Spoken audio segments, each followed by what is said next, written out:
என்னன்னா அவங்கள வந்து எனக்கு அவங்க ஹரியோட அம்மாவை தான் முதல்ல தெரியும். ஏன்னா ஹரி வந்து ஹை ஸ்கூல் கிட், டாலஸ்ல நடக்கிற எல்லா முக்கியமான பட்டிமன்றங்களையும் அவர் இருப்பார். அவ்வளோ அழகாக பேசுவார். நம்மளுடைய மொழியை நம் குழந்தைகளுக்கு கற்றுக் கொடுப்பது என்பது வேறு, அதுக்கப்புறம் அவங்களுக்கு ஒரு பாதையை ஏற்படுத்தி ஊக்கப்படுத்துவது என்பது வேறு இல்லையா? ஸோ அதற்கான தளத்தை ஏற்படுத்தி கொடுத்தவர். இவருக்கு இது முதல் மேடைன்னு நான் சொல்ல மாட்டேன்னா, தன்னுடைய மகனை எண்ணற்ற மேடைகளில் ஏற்றி அழகு பார்த்த மஞ்சுளா அவர்களுக்கு ஒரு சிறப்பு பாராட்டு. ஞாபக சக்தி தான் வேணும் இல்லறத்துக்கு அப்படின்னு பேசுறதுக்காக வந்திருக்காங்க. ஆரம்பிங்க. தமிழ் என்கிற அழகான மொழியால் இணைந்து இங்கு வந்திருக்கும் உங்கள் அனைவருக்கும் என் அன்பான தமிழ் வணக்கங்கள். இல்லற வாழ்க்கையின் இன்பம் விலைக்கு தேவைங்கிற பட்டிமன்றத்திற்கு நடுவராக வந்திருப்பவருக்கும் மைக் கொஞ்சம் அட்ஜஸ்ட் பண்ணிக்கோங்க. சக்திகளாக பேச வந்திருக்கும் எண்ணனி பேச்சாளர் பெருமக்களுக்கும் ஞாபக மறதி என்று கூறிவிட்டு ஞாபகமாக தன் கருத்துக்களை எழுதி வந்திருக்கும் எதிரணி பேச்சாளர்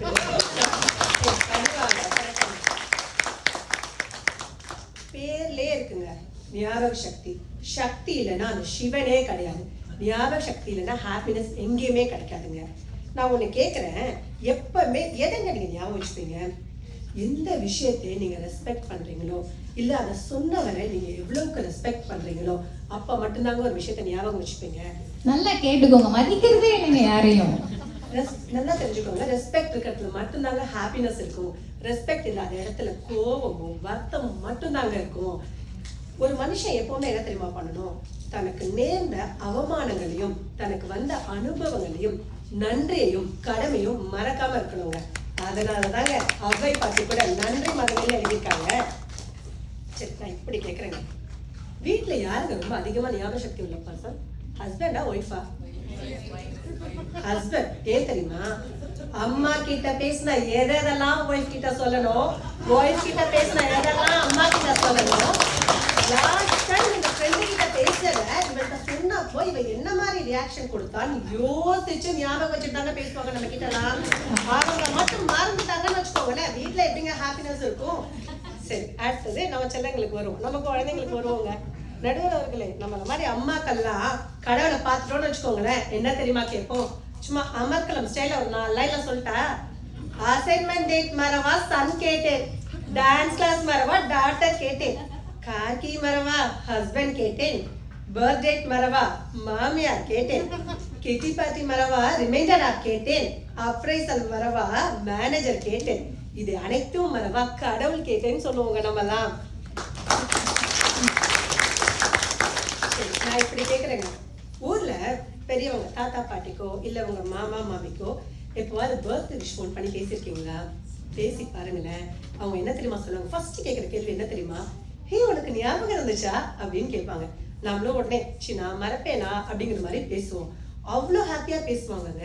நம்ம கிட்ட மட்டும் கிடையாது, அன்னைக்கு போறவங்களெல்லாம் இழுத்து வச்சு, என் பேத்தி யூஎஸ்ல இருக்கா, வருஷம் என் பர்த்டேக்கு எப்பவுமே ஃபோன் பண்ணி விஷ் பண்ணுவான்னு சொல்லுவாங்க. இந்த ஹாப்பினஸ் அவங்க ஞாபகம் வந்து தருவாங்க. சரி, இப்படி கேட்குறேன், எதிரணி புவனா இருக்காங்களே, எனக்கு நல்ல ஃப்ரெண்டுங்க. அவங்க அவங்க ஹஸ்பண்ட் அவங்க பர்த்டேக்கோ இல்லை வெட்டிங் டேக்கோ அவங்களுக்கு விஷ் பண்ண மறந்துட்டாங்கன்னு வச்சுக்கோங்களேன். அவங்க உடனே என்ன சொல்லுவாங்க? இல்லற வாழ்க்கையின் இன்பம் விலைக்கு தேவை, அதுதாங்க ஹாப்பினஸ் கொடுக்கும் அப்படின்னு சொல்லுவாங்களா? இல்ல ப்ரோமோல வந்த மாதிரி யாரை கேட்டு மறந்தேன்னு கேட்டு கேட்பாங்களா? ப்ரோமோல வேற மாதிரி பேசிட்டு இங்க வந்து பார்த்தா மாத்தி யோசி விளையாடிட்டு இருக்காங்க. கரெக்ட், நீங்க சொல்லுங்க. It is very very wrong bro. Okay, daily காலங்காத்தால எல்லாரும் மொபைல் பார்ப்போங்க. அதுல ஒன்று வரும், கூகுள் போட்டோஸ்லேருந்து ரிமெம்பர் த டே அப்படின்னு போட்டு வரும். நம்மளும் உடனே பார்த்துட்டு, சே போன வருஷம் கூட ஒல்லியாகவும் அழகாகவும் இருந்திருக்கோமேன்னு சொல்லி உடனே என்ன பண்ணுவோம், இன்ஸ்டால ஷேர் பண்ணுவோம். பார்த்துட்டு ரொம்ப ஹாப்பியாகவும் ஃபீல் பண்ணுவோம். இது கூகுளுக்கே தெரியுது, அதனாலதான் ரிமெம்பர் த டேன்னு சொல்லுது. இல்லைன்னா அது ஃபர்கெட் த டே தானே அனுப்பணும். கூகுளுக்கு தெரியும், உங்க 4 பெஸ்ட் தெரியாம இருக்கீங்க. இப்போ லேட்டஸ்டா ட்ரெண்டான விஷயத்துக்கு வருவோமா? ரீசெண்டா தமிழ் வெப் சீரிஸ்ல பயங்கர ஹிட்டானது எதுங்க? இந்த சீரிஸ் எக்ஸாக்ட்லி ஹார்ட் பீட். அந்த ஹார்ட் பீட்ல ஹார்ட் த்ராபான கேரக்டர் யாரு? டாக்டர் விஜய். நடுவர் அவர்களே, விஜய்னு பேர் வச்சுட்டு கிரஷாவோ இல்ல ஹார்ட் ட்ராபாவோ இல்லாம இருந்தாதாங்க அதிசயம். எவ்வளவு பிரச்சனை வந்தாலும் டாக்டர் விஜய் பிடிச்சவங்க கோடி பேர் வெளில இருக்கோங்க. சரி, ஹார்ட் பீட் வருவோம். அந்த கேரக்டர் ஏன் தெரியுமா அவ்வளோ ஹிட் ஆச்சு? அந்த சீரியஸ் ஹிட் ஆனதுக்கு அந்த கேரக்டர் ரீசனுங்க. ஏன் தெரியுமா? அவர் பழசெல்லாம் மறக்கலைங்க. அழகா ஞாபகமா ரொம்ப டீசென்ட்டோட ரொம்ப டெக்கோரத்தோட கேரி ஃபார்வர்ட் பண்ணியிருப்பாரு. அந்த சீரியஸ் ஹிட் ஆனதுக்கு அவர் பெரிய ரீசனுங்க.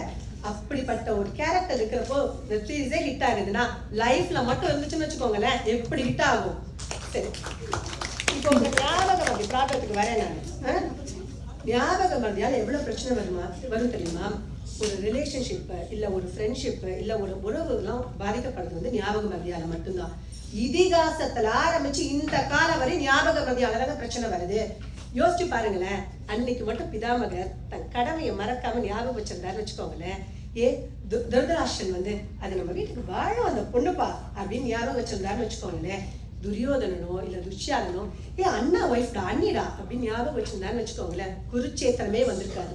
இப்போ வரையும் ஞாபகம் பிரச்சனை சண்டைலாம் வருது. யாராவது மறப்பீங்களாங்க? ஒன்றும் இல்லை நடுவர்களே. ரீசெண்டா எங்க வீட்டில் ஒரு நடந்த இன்சிடென்ட் நான் சொல்றேன். தீபாவளிக்கு கெட் டுகெதர் பார்ட்டி வச்சேங்க. என் க்ளோஸ் ஃப்ரெண்ட்ஸ் எல்லாரையும் வர சொல்லியிருந்தேன். என்னோட ரொம்ப ரொம்ப க்ளோஸ் ஃப்ரெண்ட்ஸ் 2 பேரையும் வர சொல்லியிருந்தேன். ரீனாலாம் இல்லைங்க. ஸோ அந்த ஃப்ரெண்ட்ஸ்ல ஒருத்தர் வந்து என்னாச்சுன்னா ஜிம்ல கீழே விழுந்து கால் அடிப்பட்டு சரியா போயிட்டு வந்திருந்தாரு வீட்டுக்கு. இன்னொருத்தர் ஒய்ஃபோட ஏதோ பிரச்சனையாகி அப்பதான் அவரும் வந்திருக்காரு.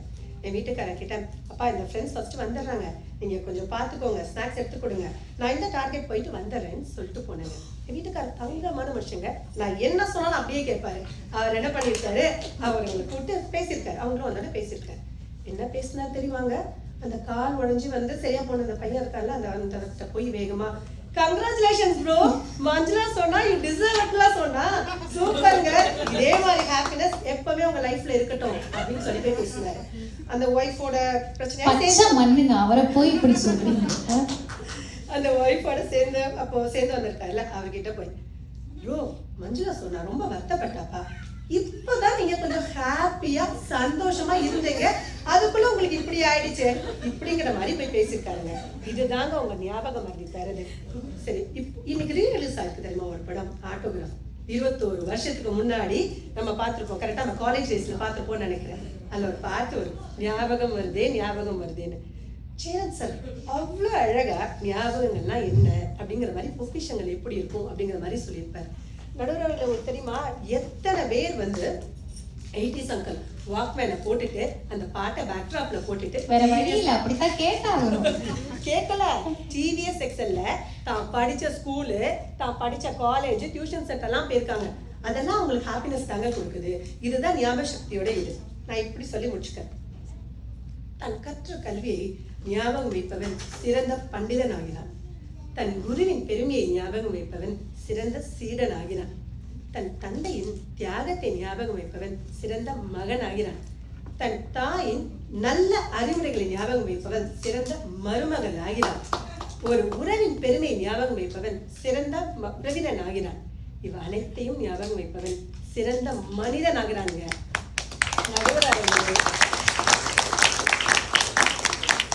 நீங்க சிறந்த மனிதங்கிறதுல எனக்கு சந்தேகமே கிடையாது. அதனால ஞாபகமா நல்ல தீர்ப்பையே வழங்குவீங்கன்னு சொல்லி நல்வாழ்ப்பை நல்கிய நல்லோர் அனைவருக்கும் நன்றி கூறி